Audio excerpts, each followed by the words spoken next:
Janitor finds purse lost in 1957. 62 years later, the time capsule is opened.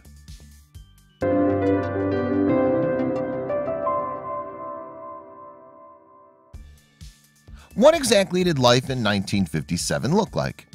Wouldn't it be great if you could find a window that gave you a view into a time gone by? Well, thanks to Chaz Pyle, a school custodian, we have that glimpse into 1957.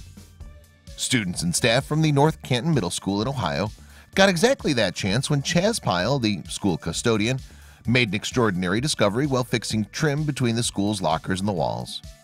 In the tiny capsule between them, he found an unexpected time capsule. There behind the locker lay a small red purse. It was remarkably well intact, and Chaz wasn't sure what he should do. He decided to turn the find into school authorities. They decided to investigate further and made a stunning discovery. When the school authorities looked inside the purse, they determined that it had belonged to one Patty Rumfola. After they tracked down her family, they asked for permission to share the contents of the purse. Fortunately, the family agreed. What they found inside the purse were items that would have been carried by teenagers back in the 1950s. The personal effects of the purse gave a wonderful perspective on a teenage girl's life. The discovery was a wonderful surprise. In the purse were typical items such as a comb, makeup, gum, peppermint flavored, and a stick of pastel pink, ostensibly Patty's favorite color. These were fairly common items that most of the girls of the period would carry. However, there were some more personal items. There was also a photo of and signed by her friend Bonnie. There was also a handwritten note saying, "Never forget the wonderful times we had." Well, we can't know for sure. It's almost certain that Patty never would forget those times.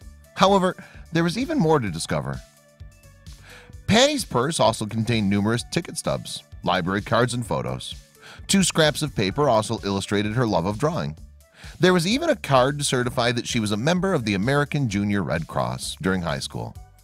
It was clear that Patty was a very active young woman. One of the other items in the purse was an old 1956 football schedule. Several dates and games on the schedule had been scratched out. Sadly, there were no phones or video cameras to record those football games. But this was only one side of Patty Rumfola. Patty's children graciously agreed to provide family photos to show the other side of their mother. These family photos made the 1950s come alive and proved that Patty was a very fashionable young woman at the time. There's no doubt that she turned more than a few heads in her day. After graduating from Hoover High in 1960, Patty went on to become a teacher herself.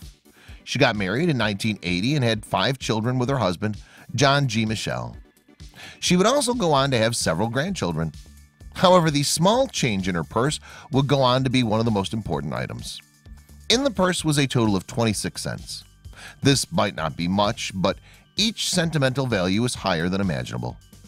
Each of her 5 children kept one of the wheat pennies as a token of remembrance of their mom. The school district read. What did Patty think about it? Sadly, Patty passed away in 2013, before the purse was discovered. She had no idea of the amazing story her purse would tell about a life lived 63 years earlier. However, the life she lived will never be forgotten. Her story lives on in the halls of North Canton High School.